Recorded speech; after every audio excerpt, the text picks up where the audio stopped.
September 11th changed the world. Our deepest fears now haunt us.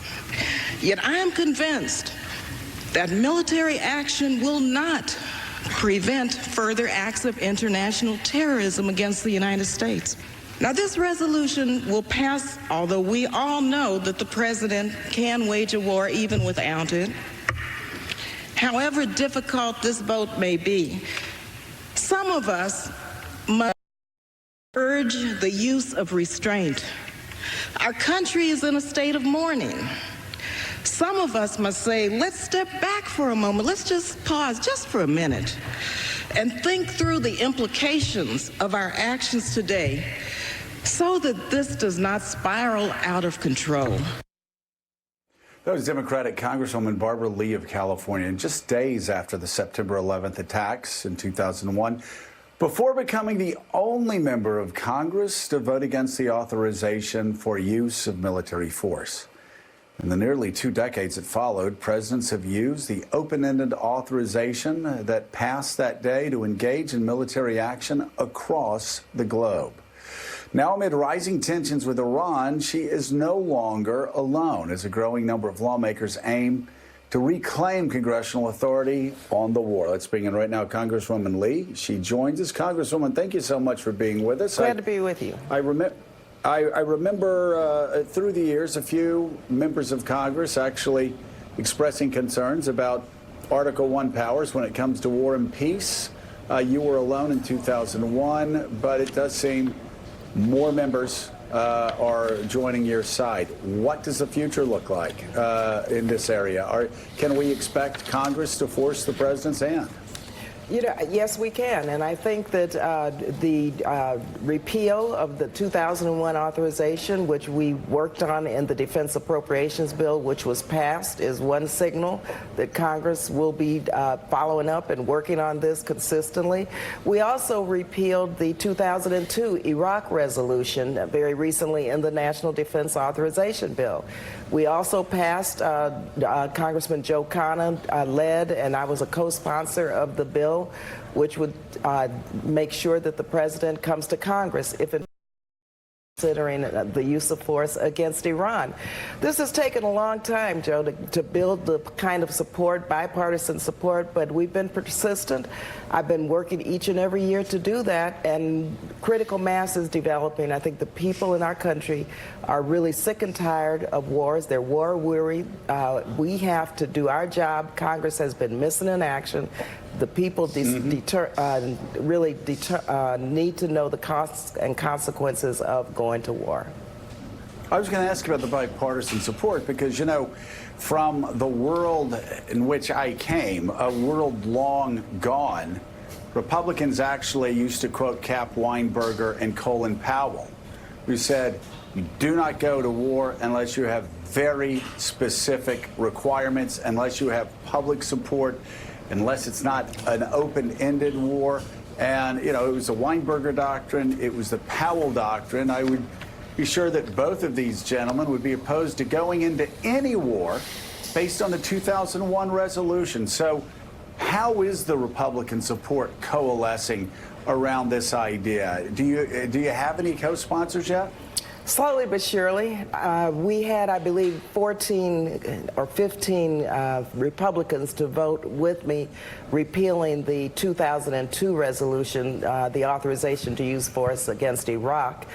A couple of years ago, of course, the repeal of the 2001 resolution was passed in a bipartisan way in the Appropriations Committee, and then Speaker Ryan and, of course, Donald Trump decided they did not want that in, and they just arbitrarily took that out. So this is taking time, but many Republicans now are supporting my freestanding law that would repeal the authorization. And so we're building that support. Public sentiment is very important in this effort, but I have to tell you, you know, the dissent, and I'm thinking about now all of the attacks from this White House. Dissent and offering different points of views are so fundamental to our democracy. And in fact, I'm reminded of all of the death threats and all of the hate mail and all of the condemnations that I received right after that vote. It was horrible. The hate speech, it was a very difficult time. But we had to stay the course. And really now at this point, Republicans and Democrats are beginning to understand the costs and consequences of these wars that have cost so much in our treasure and our young men and women being put in harm's way. And they've done everything we've asked them to do. Congresswoman, it has now been more than a week. The president has delivered sustained attacks on 4 of your colleagues, 4 congresswomen of color, and he has questioned their patriotism, their love of country. He suggested they go back to where they came. 2 questions for you. First, simply, can you respond to that? First, those are racist comments. They are dangerous. Hate speech perpetuates and sets the stage for violence, and is very despicable. And here you have 4 women of color who have come with their life experiences. They have their points of views, and they're here to stay. I'm here to stay. And that's what I had to remind the country in 2001. I had my point of view about that 60-word authorization to use force. And I don't quite understand why this president, well, I do understand, I'll take that back, why he's doing that. First, it's a distraction. But secondly, he is playing into the worst, I think, of his base, who want to hear him just be as racist as he can be. And you see the kind of support that he is trying to generate to win re-election. That's why he's doing this. And finally, a second question is, his comments, his attacks came after a period of infighting between those congresswomen, Pelosi and others. There's certainly a sense of unity now. People are united against what the president has said. But are you concerned about the divisions within the party, or do you think it's healthy? We really don't have any divisions in the party. And when you look at the fact that we have passed, I think, 50 bills now over to the Senate, and we hope that the public will weigh in with Mitch McConnell so we can get them to the president's desk. Just last week, for example, we passed the raising the minimum wage to $15 an hour. We passed H.R. 1, protecting our democracy. We passed legislation to reduce the cost of prescription drugs. So we're doing our job in a unified way. We have different points of views in our caucus, but we come together on behalf of fighting for the American people, and we're working for the people. Congresswoman, you've been to Homestead, Florida. You've visited the detention centers. Tell me what you saw there and what you plan to do about that.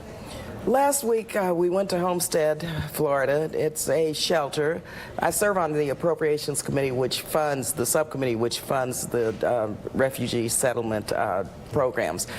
I saw young people who were traumatized, first of all. They're being warehoused, secondly. This is a private company running this shelter. They're making over $1 million a day.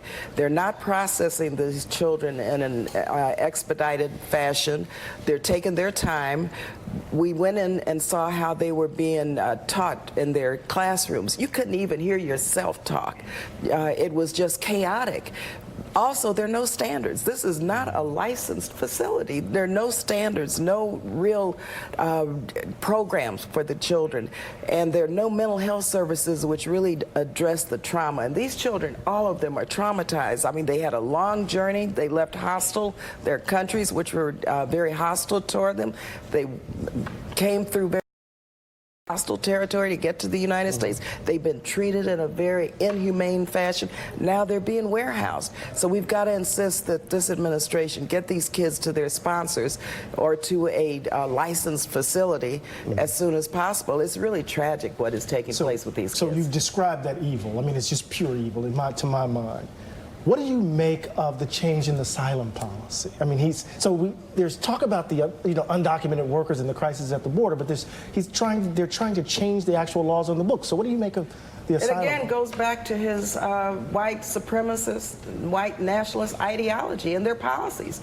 This is what he talked about. He's doing what his base and what he wants to do, and that is to stop immigrants from coming to our country who don't come from countries that look like me in terms of the historical connections. When you look at the immigration policy of this country, you know, he called countries in Africa and in Central America S-hole countries. He put up and has promoted a Muslim ban. He wants to make America white again, and that's what he's talking about, and he has said that very clearly. So that's what I think about it. It's just a continuation of, remember Steve Bannon, Steve Miller, Gorka, their entire white supremacist agenda, which in fact they're following up on. Yeah, thanks, certainly are. Congresswoman, it is radical, and it's not only a radical split from where this country has been for 200 years, it's also a radical split from where even Ronald Reagan, who these Republicans love running around quoting all the time, Ronald Reagan's farewell speech to America, he talked about how America's vitality would only continue if we continued to welcome immigrants and refugees to this nation. And it's something that obviously Republicans know nothing about anymore. They are radical, and they are divided from their own history. So, but anyway, Congresswoman, thank you so much for being with us. We greatly appreciate it. Come back soon, Barbara. Thank you. Glad to be with you. Thank you all very much for staying woke, as we say in my district. Okay, don't know.